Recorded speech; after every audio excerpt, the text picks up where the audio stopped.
Değerli izləyicilər, burada qeyd edilir ki, xəritədə ərazisi rənglənmiş rayonla bağlı fikirləri müəyyən edin. Bu Ağdam rayonunun ərazisi göstərilir burada. Onun haqqında müəyyən məlumatlar soruşulur. Burada deyir ki, ərazisində Albaniyaya aid olan Gövurqala memarlıq abidəsinin yerləşməsi. Bəli, Gövurqala burada yerləşir. 2001-ci ildə yaradılmış Şərqi Zəngəzur iqtisadi rayonuna daxil olması. Xeyr, Zəngəzur deyildi, bu Qarabağ iqtisadi rayonuna daxil idi. 2023-cü ildə Azərbaycan Respublikasının sərhəd keçid məntəqəsi Laçında qurulub bu səhvdir.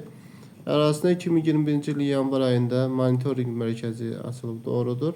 2021-ci ilin ortalarında minerallanmış sahələrin xəritəsinin Ermənistandan təhvil alınması doğrudur.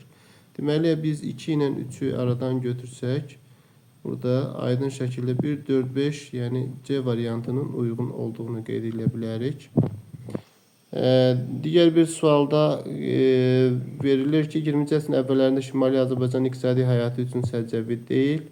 Neft sənayesində təmərküzləşmə prosesi olmuşdur, bəli var. Bakı quberniyasının digər qəzalardan neft çıxarılmasına başlanması doğrudur. Bakı şəhərinin ilk birjanın fəaliyyəti. İlk birja 19-cu əsrin ikinci yarısında fəaliyyətdə başlayıb. Ona görə uyğun cavabımız C variantıdır. Şollar suyu 1917-ci ildədir. Bunun da həminki ilə aiddir. Pambıqçılıq və balıqçılıq sənayesinin milli kapitala üstünlük verilməsi doğrudur. Deməli, C variantı uyğun cavab olur. Dinlədiyiniz üçün təşəkkür edirik.